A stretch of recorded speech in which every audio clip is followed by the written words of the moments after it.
I think something very bad happened to my sister. Throw away because this is seriously terrifying. I scope Reddit a lot and I really don't know where to go, but I hope I can be helped here. I'm 14M, I'm American but live in Asia, being Voj because I don't want this traced back to me if the situation is as bad as it seems. I don't know if I should give some sort of background or anything, but up until about 7 months ago, I lived with my mom, 39, and my dad, 41, plus my little sister, 9.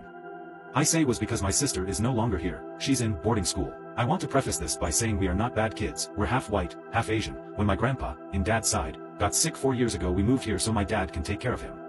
Me and my sister worked hard to learn the language. Despite her age, she actually caught on better than me and I was so impressed with her. The issue began with grandma. She would really look down on my sister and I love my sister and didn't like it one bit.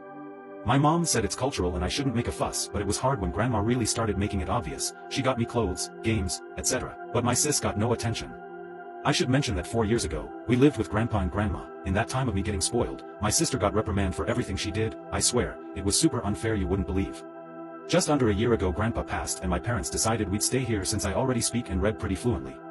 Grandma spoke to everyone about how rude and unladylike my sister is and my parents went along with it when I completely think that's wrong. 7 months ago her and grandma went out and my parents said she'd be at boarding school for the summer, just the summer.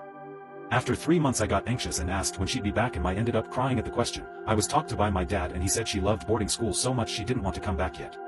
Like, is that how boarding school works?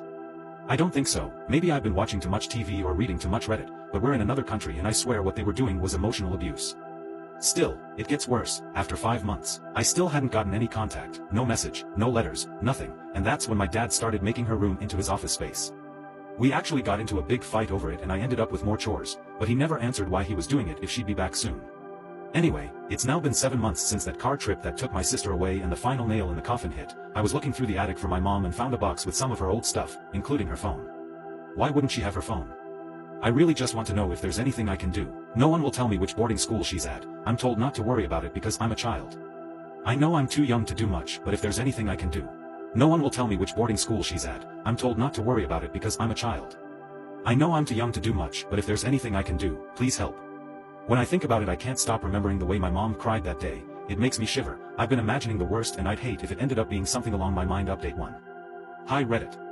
It's been a crazy few weeks but I absolutely needed to update as soon as possible. Sorry my post got locked ANS. I appreciate everyone who spoke to me via DMs. Sorry to those I couldn't get to, it was a lot. I should get on with the most important of the update, what I finally ended up doing. So thanks to the super community that is Reddit, I was able to get in touch with a few different sources, the least favorite of which was a phone call towards those that help find trafficked children. I knew my family would be investigated and actually went to meet up with another family in that time, so basically, a Redditor close to my age, who I'll keep private, met with me and she had already showed my story to her family. They ended up letting me stay with them for a bit and made the proper calls to make sure it wasn't illegal. I actually even specified that I wasn't running from home, and I'd come back after the investigation. It didn't sit so well with authorities and I was actually forced to go back home, but it only got stranger from there. I went back home to a completely empty house, even grandma was gone, so I was allowed to stay with the other family for the time being. They were extremely kind. For a week I didn't get any news and, bless her mother's heart, but I was told I had a home here no matter the results. So, a few days after a week had passed, I get a call and it turns out they found my sister. My family had been taken in for questioning and were placed in holding for quite a while. I'm not sure why they didn't tell me this immediately though. I don't actually know the full story, but my sister was living close 700 kilometers away, yeah, nearly a whole day's drive. It wasn't summer school, or boarding school, or anything like that. My dad sold her to get married. My mom was off the hook as 1. I still needed a parent, and 2, she wasn't in on it until it was a decent way in. My dad and grandma have been arrested though and I'm back living with my mom and sister now. I'm still in contact with RHE Redditor that let me stay with her and I'll forever be grateful. I have no idea what would have happened if I was around when authorities came knocking. She's my angel.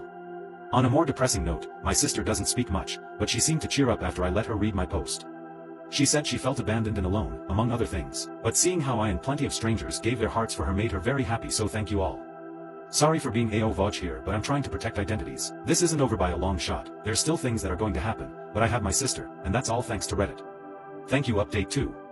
So hey Reddit, I made a post a little while ago about my sister and thanks to the power of Reddit, I got her back. I left the account with no real intention of returning, but about a week ago my sister was feeling down and wanted to read some comments. Holy crap. There's so much going on. The post blew up and we got added to an update Reddit and it's practically top of the page. I'm actually very embarrassed but proud, as many Redditors said I should be. About DMs, I am so sorry, but there are hundreds and starting more than 3 or 4 conversations is already a bit overwhelming with everything else going on. That being said, I'm sure you'd all rather hear about my sister. So first off, there was another investigation, a much bigger one since everyone in our home are American citizens. I thought I didn't have much family on my mom's side because that's what my dad told us all our lives. Turns out I have an uncle and we're with him as of 2 weeks ago. My mother on the other hand is also awaiting trial as well. I won't lie, some of the Redditors are a little cruel but understandably so. My mother was complicit, even if she could do minimal to stop it, but she's still my mom and my dad is still my dad. It hurts that I just lost them in the span of a month. What they did to my sister is unforgivable and I will likely cut all contact, but losing the people that doted on me since day one is a lot. As suggested, we're starting therapy and we've already had a first meeting, but it was mostly introductions and getting settled. Nothing of note talked about. My sister gives her heart to all you guys, and things seem to be a little calmer now.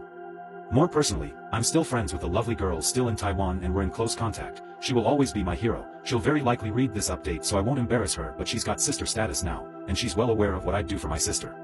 Thanks again Reddit. God, I'm Affle is now feeling pretty good. Love you all. Peace.